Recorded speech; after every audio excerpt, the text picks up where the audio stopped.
In this video, we are going to talk about how to factor by GCF and factor by grouping, as well as review how to factor trinomials, and then solve once it is factored. So this first section is review. So in A, we have a trinomial. We have three terms where we just have an x squared. And so my x squared will turn into x times x. And then I'm going to think about two numbers that multiply to 10 and add to 7. And so if I make a little t-chart for 10,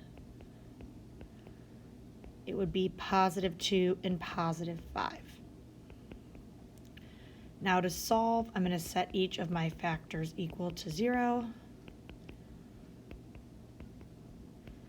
And so one of my solutions would be negative 2.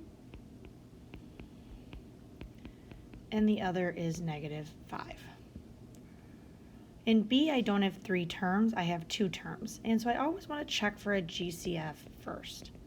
So if I look at, I have 2 and 10, which are both divisible by 2.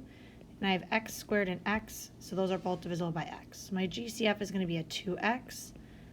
And then when I divide, I'll be left with x plus 5. Now to solve, I'm going to set each of my factors equal to 0. And I would get x equals 0 and x equals negative 5. All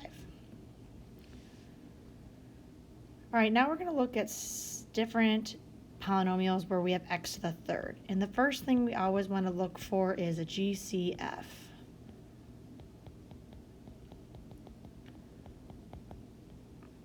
So if I look, I have x cubed, x squared, and x. So actually my GCF is just going to be x. So I'm going to take out an x first. Then I notice I have a trinomial where I can factor it just like I did the one above. X times x is x squared. And then things that multiply to 10 but add to 7 would be 2 and 5.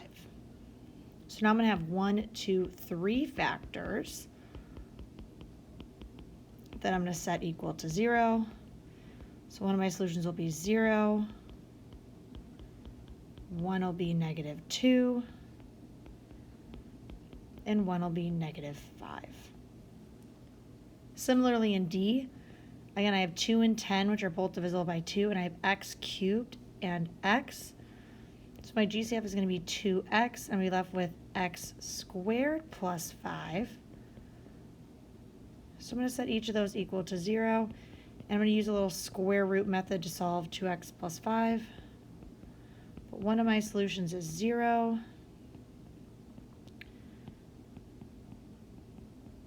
This one's going to be a little trickier because I'm going to have to square root a negative number. So when I square root, I'm going to get plus or minus negative square root 5. But we know that when we have a negative inside a square root, it's going to become square root of 5i, because it's going to be negative 5 times negative 1, and the square root of negative 1 is I. So x is going to equal plus or minus square root of 5i.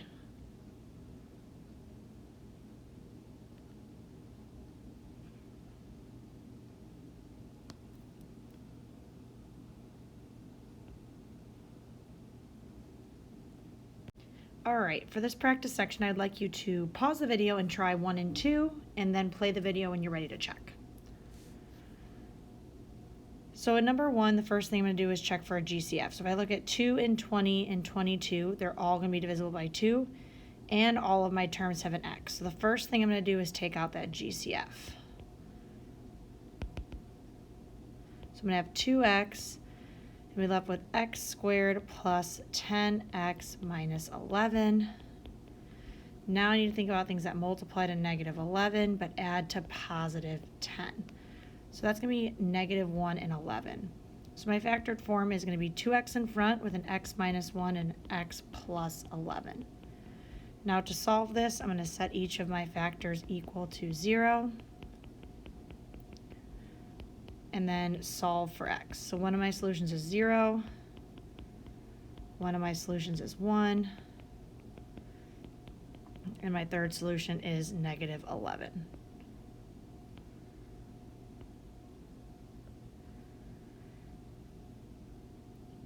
In 2, I have x and x in common, so I'm going to factor out an x, and I'll be left with x squared minus 16. Now, we haven't really reviewed this yet. This one's a difference of squares, where I'm going to think about what multiplies to negative 16 and adds to 0. And so that's going to be negative 4 and positive 4. And so then to solve, I'm going to set all 3 of my factors equal to 0. And so x equals 0 is already a solution. I'm going to have x equals 4 and x equals negative 4. All right, so there's a third kind of grouping, and it's called grouping, factor by grouping. Sorry, there's a third type of factoring. It's called factoring by grouping. We use this when we have an x to the cube, third power, a cubed, x cubed, and we have 4 terms, and there's no GCF. So it needs to have all 3 of these things for us to be able to factor by grouping. So if I look at this first one, I have an x cubed. I have 4 terms, 1, 2, 3, 4, and none of them have any common factor. So I'm going to group these into pairs. And I'm going to take the GCF from each pair. So if I look at 5x squared or cubed plus 3x squared, they both have x squared in common. So that's going to go out in front, and I'm going to be left with 5x plus 3. Now if I look at 10 and 6, they are both divisible by 2. So then we left with 5x plus 3. I know that I did it right because what's in my parentheses should match. So see how these match? So the one that's the same, I'm going to write it once. Then my 2 values in front, the x squared and the positive 2, those are going to become my other 2 factors. Keeping in mind this is still equal to 0.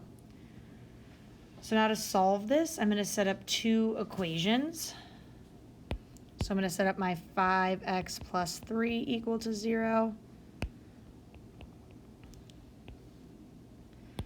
And I'm going to set up my x squared plus 2 equal to 0. So one of my solutions, minus 3 divided by 5, is going to be negative 3/5. My other solution is going to be imaginary again. And so x is going to equal plus or minus the square root of 2i. Because again, if I have the square root of negative 2, that's the square root of negative 1, and the square root of 2. Square root of negative 1 becomes I. So we're going to have square root of 2 plus or minus square root of 2i. All right, let's do a couple more of these. So I have a pair, and I have another pair. The GCF of my first pair is x squared, so again, I'm dividing each of these by x squared. So we'll be left with 2x minus 3. If I have negative 8 and 12, I'm going to divide each of these by negative 4. Anytime your first number is negative, you want to divide by a negative. So negative 4, positive 2x minus 3. Again, I want to make sure that these are the same, which they are. That means I know I did it correctly. So I take the one that's the same, I write it once, and I take the other 2 parts and I'm going to put those together. So I'm going to have x squared minus 4. Remember, this is still equal to 0. But actually, in this case, we have a little bit of a surprise. X squared minus 4 will factor again, because it's like x squared plus 0x minus 4. So my final factor will be negative 3, 2x minus 3. And then what multiplies to negative 4 but adds to 0 is negative 2 and positive 2. So to find my solutions, I'm going to set each of those equal to 0.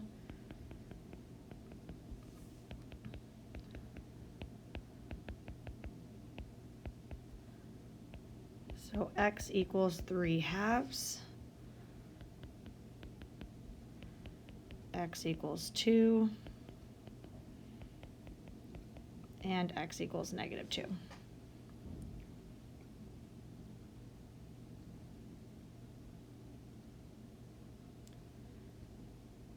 All right, and let's do the same thing in B.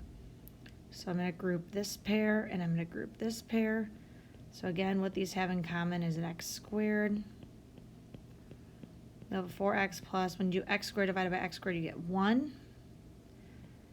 Then, again, I have a negative, so I'm going to take out a negative GCF, and I'll be left with 4x plus 1. Again, I should check these should always be the same. If they're not, we did something wrong. So I'm going to have 4x plus 1, and then we take the front numbers and we're going to put those together. So I'm going to have x squared minus 6. So now to solve this, I'm going to set each of those equal to 0. This won't factor anymore because 6 is not a perfect square.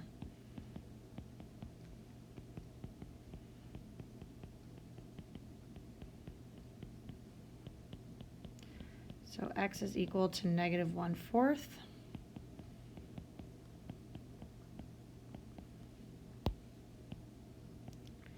And 6 won't square root, so we'll leave this as plus or minus the square root of 6. And so those will be our solutions. All right, go ahead and pause the video now, and I would like you to try 1 and 2. When you're ready, play the video. All right, so I'm going to first group, and my GCF for my first 2 is an x squared. So x squared, and we left with x minus 5. The GCF for my second pair is 7. I know I did it right because x minus 5 is the same. So that's my first factor. My second factor comes from x squared plus 7. To solve, I set each of those equal to 0. And so I'm going to get x equals 5. And since I have a negative, I'm going to end up with an imaginary solution, plus or minus the square root of 7i, because again, square root of -7 is the square root of -1 times the square root of 7, and the square root of -1 is I. So my two solutions are 5, and then plus or minus square root of 7i.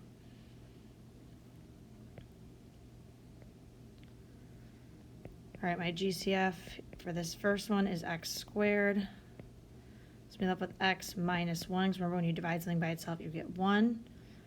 The GCF for my second pair is a -16, because anytime the beginning is negative, you want to divide by a negative.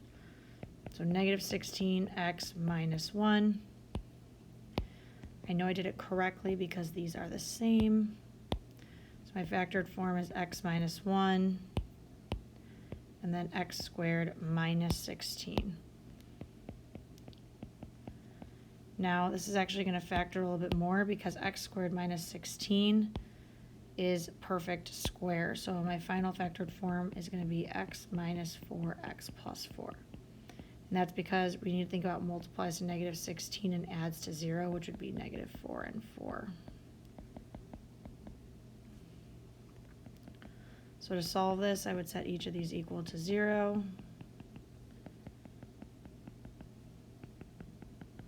So x equals 1 is one solution. X equals 4 is another solution. And x equals -4 is the third solution.